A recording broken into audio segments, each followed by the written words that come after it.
दोस्तों આગળ વધીએ પહેલાં સબસ્ક્રાઇબ બટન જરૂરથી દબાવો અને હા બેલ બટન પણ દબાવો જેથી દરેક વિડીયો જલ્દી મળી શકે।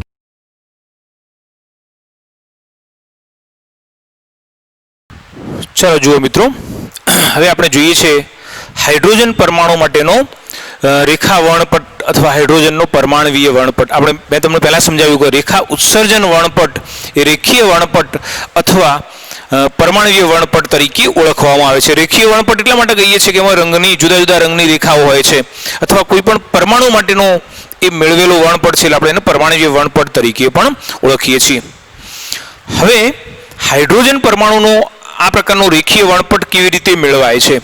તો સૌપ્રથમ હાઇડ્રોજન જે દ્વિપરમાણવીય અણુ છે એને વીજ વિભાર નળીના અંદર લેવામાં આવે છે અને વીજ વિભાર નળીના અંદર જ્યારે આપણે એના અંદરથી વિદ્યુત પ્રવાહ પસાર કરીએ છીએ અથવા ગરમી આપીએ છીએ કોઈ પણ પદ્ધતિ દ્વારા સૌથી પહેલા તો શું કરીએ છીએ કે જે અણુ છે એનું વિયોજન કરીને આપણે એને પરમાણુની અંદર ફેરવીએ છીએ। આ તો અહીંયા વાયુ સ્વરૂપમાં છે જ, પણ માની લો કે કોઈ પરમાણુ માટેનો આપણે આવો વર્ણપટ મેળવવો છે તો એ ઘન સ્વરૂપમાં હોય તો આપણે એને પહેલા વાયુ સ્વરૂપમાં ફેરવવા પડશે, પરમાણુ સ્વરૂપમાં ફેરવવા પડશે। હવે જ્યારે એના અંદરથી આપણે આ પ્રમાણે વિદ્યુત પ્રવાહ પસાર કરીએ છીએ તો શું થાય કે એ જેના અંદર રહેલા પરમાણુઓ છે એ ઉત્તેજિત થવાના અને જે ઉત્તેજિત અવસ્થા એણે જે પ્રાપ્ત કરી અને એનો જ્યારે આપણે વર્ણપટ મેળવીએ છીએ તો એ ઉત્સર્જન વર્ણપટ મળે છે અને ઉત્સર્જન વર્ણપટની અંદર જે ઉત્તેજિત અવસ્થામાં રહેલા ઇલેક્ટ્રોન છે જ્યારે પોતાની મૂળ અવસ્થાની અંદર જ્યારે પાછા આવશે તો એ વખતે એ જુદા જુદા રંગની જે તરંગ લંબાઈ ધરાવતા પ્રકાશ છે એનું સર્જન કરે છે અને એના પરિણામે આપણને જુદા જુદા રંગનો પટ્ટો દેખાય છે, રેખીય વર્ણપટ મળે છે અને એ રેખીય વર્ણપટને આપણે પરમાણવીય વર્ણપટ તરીકે ઓળખીએ છીએ। અહીંયા જો આપણને બતાવ્યું છે કે દાખલા તરીકે આ વીજ વિભાર નળી છે એની અંદર H2 વાયુ ભરેલો છે। જ્યારે એના અંદર વિદ્યુત પ્રવાહ પસાર કરીએ છીએ એટલે પહેલું શું થાય તો H2 અણુનું H પરમાણુના અંદર વિયોજન થાય છે અને જ્યારે એના અંદરથી તમે વિદ્યુત પ્રવાહ પસાર કરશો એટલે H પરમાણુ કે જેની અંદર રહેલા એ ઉત્તેજિત ઇલેક્ટ્રોન ઉત્તેજિત બનશે અને ઉપરના ઉર્જા સ્તરોની અંદર જવાના। હવે ઉત્તેજિત અવસ્થામાં રહેલો આ જે પ્રકાશ છે એને આવા સ્પેક્ટ્રોમીટર નામના સાધનની અંદર પસાર કરીએ છીએ। અહીંયા જુદા જુદા લેન્સ અને પ્રિઝમ, કદાચ ઘણી વખત એક કરતો વધારે પ્રિઝમ ગોઠવેલા છે, એક કરતો વધારે લેન્સ ગોઠવેલા છે, આવી આખી ગોઠવણીને આપણે સ્પેક્ટ્રોમીટર તરીકે ઓળખીએ છીએ અને સ્પેક્ટ્રોમીટરના પાછળના ભાગે પડદો હશે અને એ પડદા ઉપર આમાંથી જે ઉત્સર્જિત થતા રંગો છે એ રંગ ત્યાં આગળ પ્રદર્શિત થતા હશે અથવા દેખાતા હશે જેને આપણે વર્ણપટ તરીકે ઓળખીએ છીએ। હવે જો અહીંયા એકચ્યુઅલી આ વર્ણપટ રચાય છે કેવી રીતે આપણે હાઇડ્રોજનના સંદર્ભમાં જે રેખા વર્ણપટ છે એને બહુ સારી રીતે આપણે સમજવાનો પ્રયત્ન કરીએ। દાખલા તરીકે હાઇડ્રોજનનો પરમાણુ આ એનું કેન્દ્ર અને હાઇડ્રોજન પરમાણુની અંદર જે ઇલેક્ટ્રોન છે કે આગળ પહેલી કક્ષામાં હશે એટલે અહીં આગળ માની લો કે ઇલેક્ટ્રોન। હવે હાઇડ્રોજન પરમાણુની અંદર ઇલેક્ટ્રોન પહેલી કક્ષામાં છે। પરમાણુમાં કક્ષાઓ તો ઘણી બધી હોય પણ બાકીની બધી કક્ષાઓ કેવી હશે? ખાલી હશે। આખી નથી દોરતો પણ જેટલો જરૂરી ભાગ છે એ બધો હું અહીંયા આગળ દોરું છું। આ બધી કક્ષાઓ જે ખાલી છે, ઇલેક્ટ્રોન અહીંયા રહેલો છે, પહેલી કક્ષાની અંદર રહેલો છે। હવે અહીંયા આપણે જેવો આની અંદરથી વિદ્યુત પ્રવાહ પસાર કર્યો અથવા ઘણી વખત શું કરીએ છીએ તો એના ઉપર પ્રકાશ આપાત કરીએ છીએ તો વિકિરણ સ્વરૂપે એને શું થાય ઉર્જા મળે છે અને વિકિરણ સ્વરૂપે જ્યારે એને ઉર્જા મળશે તો આ ઇલેક્ટ્રોન જે છે એ ક્યાં આગળ જવાનું? ઉર્જા મળશે એટલે ઉત્તેજિત થવાનું। ઉત્તેજિત ઇલેક્ટ્રોન એ કેન્દ્રથી દૂર જવાનો પ્રયત્ન કરશે તો આ ઇલેક્ટ્રોન કો તો અહીંયા આવશે, કો તો અહીંયા આવશે, કો તો અહીંયા આવશે, કો તો અહીંયા આવશે, ગમે એટલા બધા વિકલ્પો છે, કોઈ પણ જગ્યાએ જવાનું। અને અહીંયા એક પરમાણુ નહીં, આની અંદર તો ઘણા બધા હાઇડ્રોજનના પરમાણુઓ છે તો અહીંયા જેવું વિકિરણ એને અથડાય, ઓછી ઉર્જાવાળું વિકિરણ ધારો કે એને મળ્યું તો અહીંયા જ ઇલેક્ટ્રોન આવશે, થોડીક જ ઉર્જા મળી તો અહીંથી અહીંયા આવશે, થોડીક વધારે મળી તો કદાચ અહીંથી અહીંયા પણ આવશે, એનાથી વધારે મળી તો અહીંયા આવશે અને ક્યારેક એવું પણ બને કે એને એટલી બધી ઉર્જા મળી કે ઇલેક્ટ્રોન એ આ જે કેન્દ્રનું આકર્ષણ જ્યાં સુધી લાગે છે એનાથી દૂર પણ જતો રહેશે અને એવા ઇલેક્ટ્રોન આપણે શું કહીએ છીએ? મુક્ત ઇલેક્ટ્રોન તરીકે ઓળખીએ છીએ. બરાબર. હવે તમે જુઓ કે ઇલેક્ટ્રોનને જ્યારે આ રીતે ઉર્જા મળી એટલે ઇલેક્ટ્રોન ઉત્તેજિત થયો, એ ઉપરના ઉર્જા સ્તરમાં ગયો. તો દાખલા તરીકે હવે આ પરમાણુની અંદર આ કેન્દ્ર અને આ બધી જુદી જુદી કક્ષાઓ, ધારો કે ઇલેક્ટ્રોન અહીંયા છે, તો આ પ્રકારનો જે નમૂનો છે આપણે શું કહીએ છીએ? ઉત્તેજિત નમૂના તરીકે ઓળખીએ છીએ. કેમ? કારણ કે ઇલેક્ટ્રોન એકચ્યુઅલી પહેલી કક્ષામાંથી અહીંયા બીજી ત્રીજી ચોથી કક્ષામાં આવી ગયો છે. એટલે બીજીમાં હોય, ત્રીજીમાં હોય, ચોથીમાં હોય, પાંચમી હોય, તો આને ભૂમિ અવસ્થા કહીએ છીએ, જ્યારે આને ઉત્તેજિત અવસ્થા અથવા એક્સાઇટેડ સ્ટેટ તરીકે ઓળખીએ છીએ. હવે અહીંયા પહેલી કક્ષા સિવાય બીજી કોઈ પણ કક્ષામાં રહેલો ઇલેક્ટ્રોન એ ક્યારેય સ્થાયી હોતો નથી. ઉર્જા મળી, ઉર્જાનું શોષણ કર્યું, પરિણામે ઇલેક્ટ્રોન ઉપરના ઉર્જા સ્તરમાં ગયો ખરા, પણ એને સ્થિરતા તો ક્યાં મળે? અહીંયા જ મળે છે. પહેલી કક્ષામાં જ ઇલેક્ટ્રોનની સ્થિરતા મળે છે. અને જો પહેલી કક્ષામાં સ્થિરતા મળતી હોય તો એ પહેલી કક્ષામાં પાછા આવવા માટેનો પ્રયત્ન કરે છે. બરાબર. હવે પહેલી કક્ષામાં પાછા આવવા માટે શું કરવું પડે? અહીંથી અહીંયા કેવી રીતે ગયો હતો? ઉર્જા મેળવીને ગયો હતો. તો જો અહીંથી એને અહીંયા આવવું શું કરવું પડે? ઉર્જા ગુમાવવી પડે. અને એ ઉર્જા ગુમાવશે કેવી રીતે? તો ઉર્જા ગુમાવશે વિકિરણ સ્વરૂપે. દાખલા તરીકે આ ઇલેક્ટ્રોન અહીંથી અહીંયા પાછું આવવું છે, તો શું કરશે? વિકિરણ સ્વરૂપે અહીંયા ઉર્જા ગુમાવે છે. અને વિકિરણ સ્વરૂપે જ્યારે ઉર્જા ગુમાવશે તો એ વિકિરણ એ ચોક્કસ રંગને પ્રદર્શિત કરે છે. અહીં આગળ કોઈ ચોક્કસ લાઈન આ વિકિરણના કારણે અહીંયા જોવા મળે છે. બરાબર. દાખલા તરીકે અહીંથી આ ઇલેક્ટ્રોન અહીં આગળ પાછો આવે છે તો એ વિકિરણને ઉત્સર્જિત કરે છે. બરાબર ને? આની સરખામણીમાં આ ઉત્સર્જિત વિકિરણ એ વધારે ઉર્જાવાળું હશે. બરાબર. તો આ રીતે ઉપરના ઉર્જા સ્તરમાં રહેલા જે ઇલેક્ટ્રોન છે એ ભૂમિ અવસ્થામાં પાછા આવવા માટે જે વિકિરણ છે, વિકિરણ સ્વરૂપે ઉર્જા ગુમાવે છે. અને જ્યારે વિકિરણ સ્વરૂપે ઉર્જા ગુમાવશે તો આપણને જુદી જુદી આવી વર્ણપટની અંદર રેખાઓ મળશે. અને જે જુદી જુદી રેખાઓ મળશે એને શોધનાર જે જુદા જુદા વૈજ્ઞાનિકો છે એના નામ ઉપરથી આખા વર્ણપટના જુદા જુદા ભાગ પાડવામાં આવેલા છે. આ પ્રથમ શ્રેણી, બીજી, ત્રીજી, ચોથી, પાંચમી. તો આ શ્રેણી કેવી રીતે મળી એ આપણે અહીંયા સમજવાનો પ્રયત્ન કરીએ. જો અહીંયા આપણે બતાવ્યું કે ઇલેક્ટ્રોન ભૂમિ અવસ્થામાં જ્યારે હતો ત્યારે વિકિરણ સ્વરૂપે એને ઉર્જા મળી, તો એ જુદા જુદા ઉર્જા સ્તરમાં ગયો છે. હવે એ જ બાબત, આ જ આકૃતિ આપણે થોડીક અલગ રીતે સમજીએ. જો દાખલા તરીકે n બરાબર 1, n બરાબર 2, n બરાબર 3, n બરાબર 4, n બરાબર 5, n બરાબર 6 અને n બરાબર ઇન્ફિનિટિવ. જો અહીંયા જુદા જુદા ઉર્જાના સ્તર બતાવેલા છે. આ બધા ઉર્જાના સ્તરો, જેમ જેમ ઉપર જઈએ ઉર્જાનું મૂલ્ય વધતું જાય. ચલો માની લો કે દરેકે દરેક ઇલેક્ટ્રોન એ ઉપરના ઉર્જા સ્તરમાંથી એને ક્યાં આવવું છે? પહેલા ઉર્જા સ્તરમાં પાછું આવવાનું છે. કેમ પહેલા ઉર્જા સ્તરમાં પાછું આવવાનું? કારણ કે વધારેમાં વધારે સ્થિરતા એને ક્યાં મળશે? પહેલા ઉર્જા સ્તરમાં મળવાની છે. બરાબર. દાખલા તરીકે આ બીજી કક્ષામાં રહેલો ઇલેક્ટ્રોન છે એ n બરાબર 1 માં પાછો આવશે. અહીંયા રહેલો ઇલેક્ટ્રોન અહીંયા પાછો આવશે. એ જ રીતે આ ઇન્ફિનિટી વાળો તો નહીં આવે, પણ બાકીના બધા અહીંયા પાછા આવશે. સોરી. તો આ રીતે બીજી, ત્રીજી, ચોથી, પાંચમી, છઠ્ઠી આ બધી કક્ષામાં ઇલેક્ટ્રોન જ્યારે પહેલી કક્ષામાં પાછો ફરે છે તો એના દ્વારા રચાતી જે શ્રેણી છે એને આપણે શું કહીએ છીએ? લાઇમેન શ્રેણી તરીકે ઓળખવામાં આવે છે. મિત્રો કેમ એને લાઇમેન શ્રેણી આવું નામ આપ્યું? તો આ શ્રેણી સૌથી પહેલામાં પહેલી લાઇમેન નામના વૈજ્ઞાનિકે શોધી છે, માટે આપણે એને લાઇમેન શ્રેણી તરીકે ઓળખીએ છીએ. ચલો હવે ઘણી વખત એવું બનશે કે જુદા જુદા ઉર્જા સ્તરમાંથી ઇલેક્ટ્રોનને પહેલા ઉર્જા સ્તરમાં આવવું છે, પણ ઇલેક્ટ્રોન શું કરે? દાખલા તરીકે અહીં આગળ હતો, અહીંથી ઇલેક્ટ્રોન વિકિરણ સ્વરૂપે ઉર્જા મુક્ત કરી, પણ માની લો કે જે ઉર્જા એણે મુક્ત કરી એ એનો પ્રયત્ન એવો હતો કે n બરાબર 1 માં પાછું આવવું છે, પણ ઉર્જા થોડીક ઓછી મુક્ત થઈ, તો આ ઇલેક્ટ્રોન અહીંથી ક્યાં આગળ આવશે, અહીંયા બીજા n બરાબર 2 માં આવશે, બીજા ઉર્જા સ્તરમાં આવશે.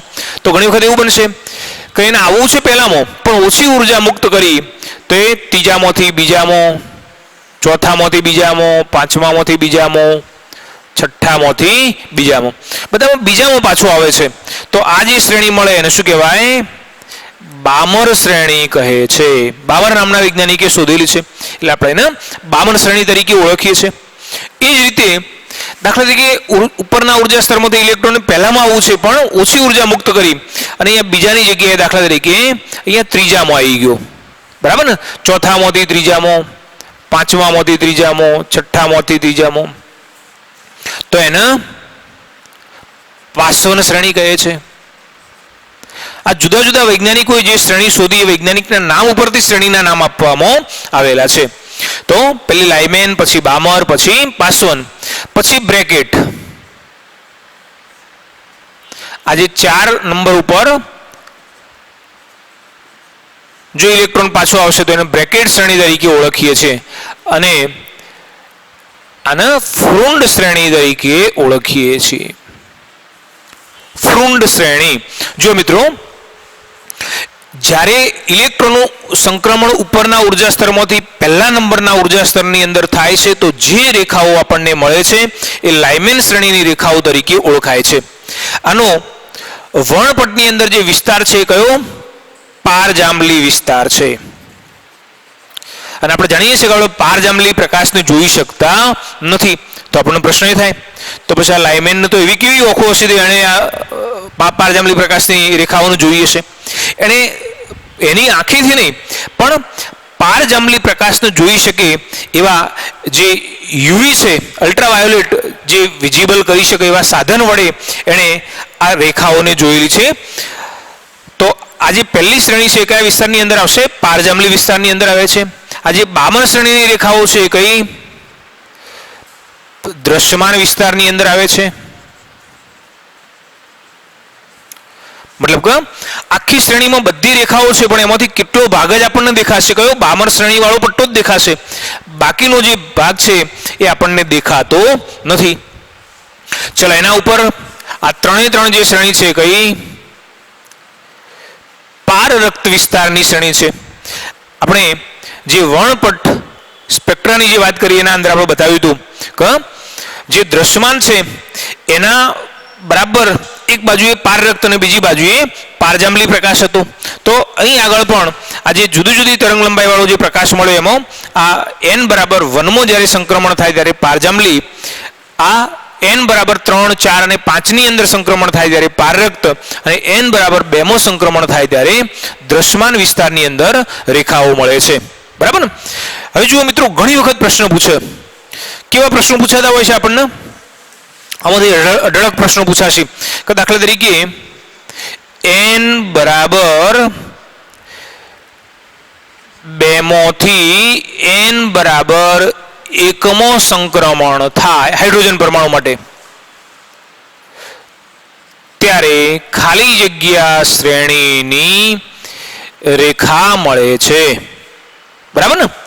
જો આવી તો કેટલી બધી બનશે, n બરાબર 6 માંથી 1 માં, 5 માંથી, 4 માંથી, 3 માંથી, એ જ રીતે n બરાબર 6 માંથી 4 માં સંક્રમણ થાય તો કઈ શ્રેણી મળે. બરાબર ને. જો આપણને ડાયરેક્ટ એવું ના પૂછે કે n બરાબર 6 માંથી n બરાબર 4 માં જ્યારે સંક્રમણ થાય તો મળતી જે રેખા છે એ કયા વિસ્તારની અંદર મળશે. બરાબર છે. તો આવા ગમે તે પ્રકારના પ્રશ્નો જે છે એ આપણને આની અંદર પૂછી શકશે. બરાબર. ચાલો જુઓ, હવે આગળ જોઈએ કે આ પ્રમાણે જે રેખાઓ આપણને મળી એ જુદી જુદી રેખાઓનું સર્જન કરે છે, અને જે આવી દ્રશ્યમાન વિસ્તારની રેખાઓ છે એ જ આપણે જોઈ શકીએ છીએ. એ સિવાયની જે આ પારરક્ત અથવા પારજાંબલી પ્રકારની રેખાઓ છે એ આપણે નરી આંખે જોઈ શકતા નથી. હા, જે અલ્ટ્રાવાયોલેટ કિરણોને નોંધી શકે અથવા જે પારરક્ત કિરણોને નોંધી શકે એવા સાધન વડે એની હાજરી આપણે તપાસી શકીએ છીએ. નરી આંખે આપણને રેખાઓ દેખાતી નથી. હવે આ રેખાઓનો અભ્યાસ જે બામર છે, બામર શ્રેણી એ બહુ મહત્વની આપણા માટે છે. કેમ બામર શ્રેણી મહત્વની છે? કારણ કે આ વિઝિબલ દ્રશ્યમાન વિસ્તારની અંદર આવે છે. બાકીની જે લાઇમેન શ્રેણી, પાસવન બ્રેકેટ, ફ્રુન્ટ શ્રેણી, આ બધી રેખાઓ એવી છે કે જે દ્રશ્યમાન વિસ્તારની અંદર નથી, અને દ્રશ્યમાન વિસ્તારની અંદર નથી એટલે એને જોવામાં મુશ્કેલી છે, એટલે એનો અભ્યાસ એ પ્રમાણમાં થોડુંક મુશ્કેલ છે. તો થોડીક આપણે એનાથી આગળ બામર શ્રેણી વિશેની અહીંયા વાત કરીએ.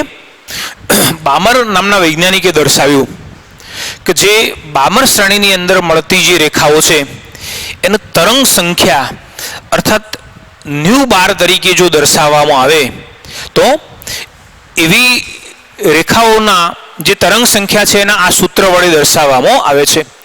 ન્યુ બાર બરાબર 109,677 into 1/2 square minus 1/n square centimetre inverse. હવે તમે જુઓ કે અહીંયા 2 કેમ લખ્યા છે? તો આપણે જાણીએ છીએ કે અહીં આગળ બામર શ્રેણીની જે રેખાઓ છે એ ક્યારે મળે? તો સંક્રમણ ઉપરના ઉર્જા સ્તરોમાંથી જ્યારે બીજા નંબરના ઉર્જા સ્તરની અંદર થતું હોય છે ત્યારે.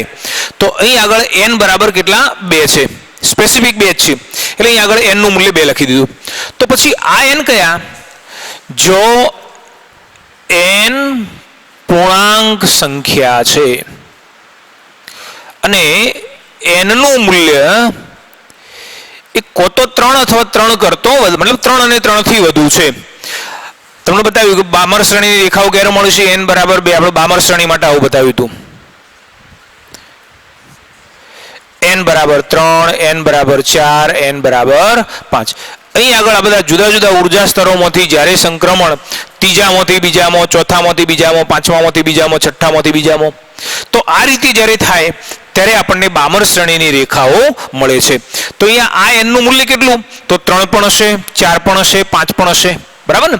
તો આ રીતે જો તમે અહીં આગળ દાખલા તરીકે આ પ્રકારના સંક્રમણથી જે રેખા મળે છે એની જો તરંગ સંખ્યા તમારે શોધવી છે તો અહીં આગળ n બરાબર શું લખવાનું? 3.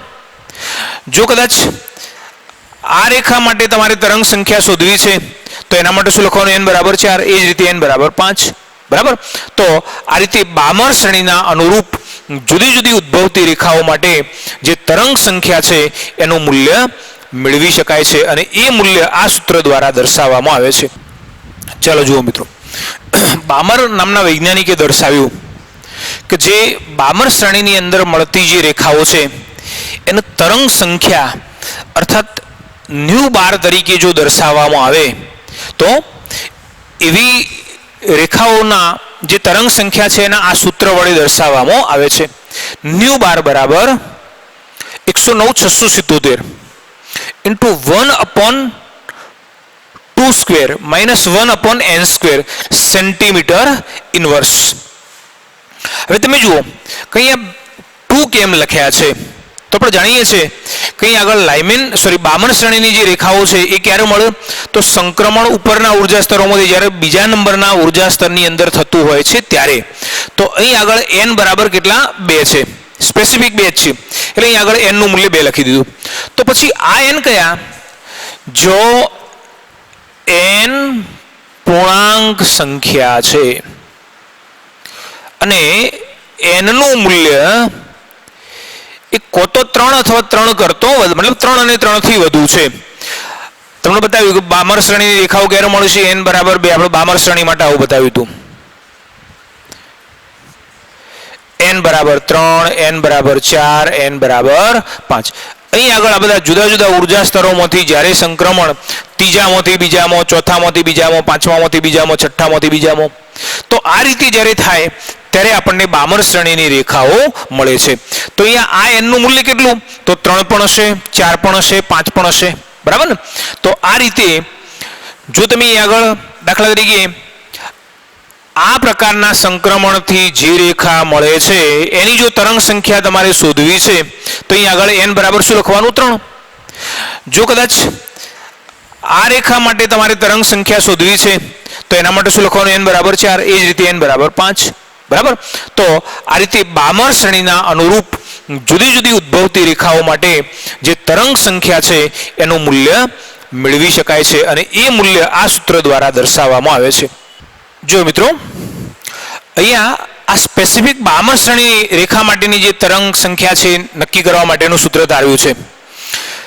હવે એ પછી સ્વીડનના એક વૈજ્ઞાનિક જોનિસ રીડબર્ગ, જે સ્પેક્ટ્રોમીટરના બહુ નિષ્ણાત કહી શકાય, એમણે આવી બધી અલગ અલગ જે રેખાઓ છે, દાખલા તરીકે બધી જે જુદી જુદી શ્રેણી છે, લાઇમેન શ્રેણી, બામર શ્રેણી, પાસવાન, બ્રેકેટ અને ફ્રુન્ટ શ્રેણી, તો આ દરેકે દરેક શ્રેણીના જે તરંગ સંખ્યા અથવા તરંગ આંક નક્કી કરવા માટેનું જે સમીકરણ છે એ કંઈક આ રીતે આપેલું છે.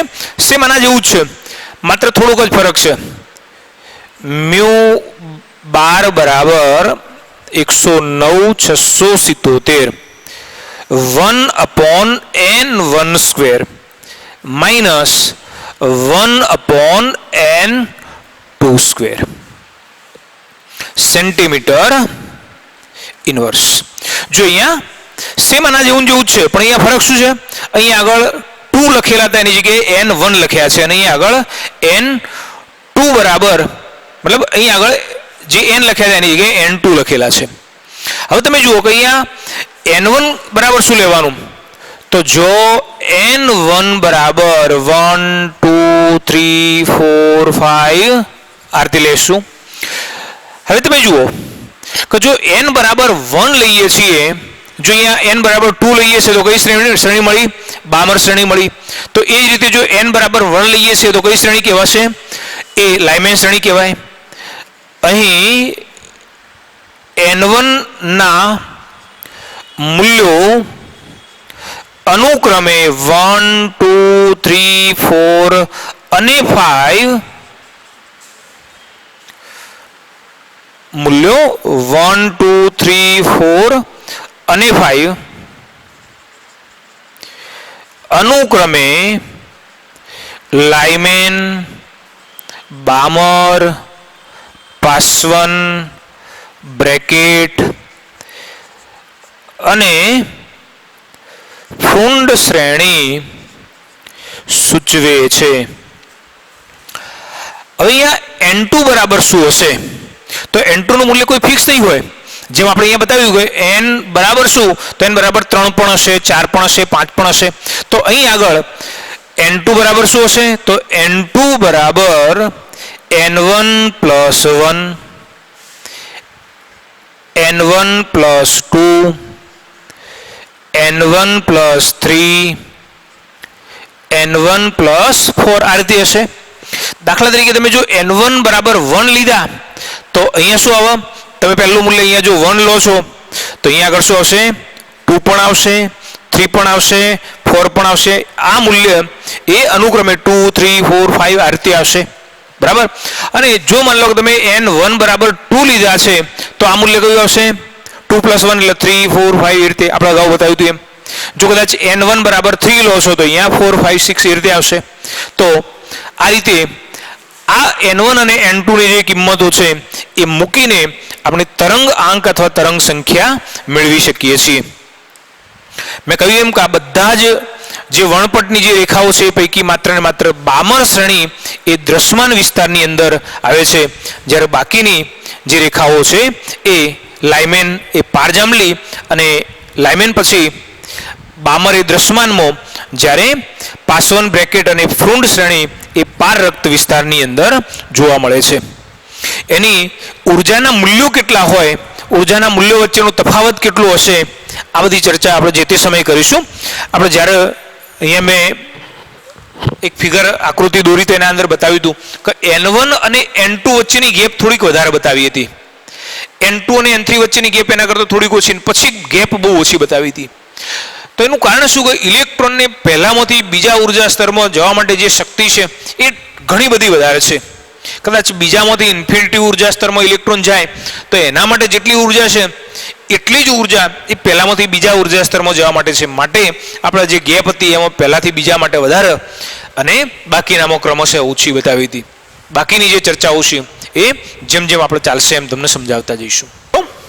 અહીંયા જે આપણે હાઇડ્રોજન પરમાણુનો વર્ણપટ મેળવ્યો એ બીજા બધા જ પરમાણુઓની તુલનામાં સૌથી સરળ રેખીય વર્ણપટ ગણાય છે. કેમ? તો એનું કારણ એ છે કે એની અંદર માત્ર એક જ ઇલેક્ટ્રોન છે, બરાબર. હાઇડ્રોજન પરમાણુની ઇલેક્ટ્રોન રચના તમે જાણો છો? 1s1 એક જ કેન્દ્રની અંદર એક પ્રોટોન અને એક ઇલેક્ટ્રોન, એટલે ઇલેક્ટ્રોન રચના બહુ સરળ છે અને જે સંક્રમણ થાય એ એક જ ઇલેક્ટ્રોનનું થાય છે. જ્યારે એની સરખામણીમાં એક કરતો વધુ ઇલેક્ટ્રોન ધરાવતા જે પરમાણુ છે એમની અંદર આ જે રેખીય વર્ણપટ હશે એ પ્રમાણમાં જટિલ હોય છે. સૌથી સરળ કોનું? તો હાઇડ્રોજનનું. પણ એમ છતાંય દરેકે દરેક પરમાણુના જે આવા પરમાણવીય વર્ણપટ મેળવીએ છીએ એની અંદર કેટલીક બાબતો એ કોમન હોય છે. કઈ? તો સૌથી પહેલી બાબત કે દરેક તત્વ માટે રેખીય વર્ણપટ એ અદ્વિતીય અથવા વિશિષ્ટ હોય છે. દરેક તત્વ માટે રેખીય વર્ણપટ અદ્વિતીય અથવા વિશિષ્ટ હોય છે. મેં પહેલા બતાવ્યું કે એક તત્વનો વર્ણપટ એ ક્યારેય બીજા તત્વના જેવો હોતો નથી, એના કરતા અલગ જ પડે છે અને એ એની લાક્ષણિકતા અથવા એની વિશિષ્ટતા છે. બીજું કે દરેક તત્વના રેખીય વર્ણપટમાં એક પ્રકારની નિયમિતતા જોવા મળે છે. દરેક પ્રકારના વર્ણપટમાં એક પ્રકારની નિયમિતતા જોવા મળે છે. તમે કોઈ પણ પરમાણુનો વર્ણપટ મેળવો તો એમાં કેટલીક બાબતો એવી હશે કે જે દરેકે દરેકની અંદર એક સરખી જ જોવા મળે. દાખલા તરીકે ઇલેક્ટ્રોન ઉપરના ઉર્જા સ્તરમાંથી જ્યારે નીચા ઉર્જા સ્તરમાં પાછા આવતો જુદી જુદી રેખાઓ રચાય.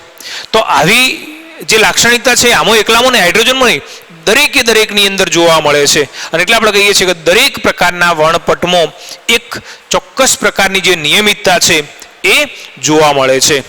તો અહીંયા આપણે હાઇડ્રોજનના રેખા વર્ણપટ વિશેની વાત કરી. નેક્સ્ટ ટોપિકની અંદર આપણે હાઇડ્રોજન માટેનો બોર નમૂનો જોઈશું.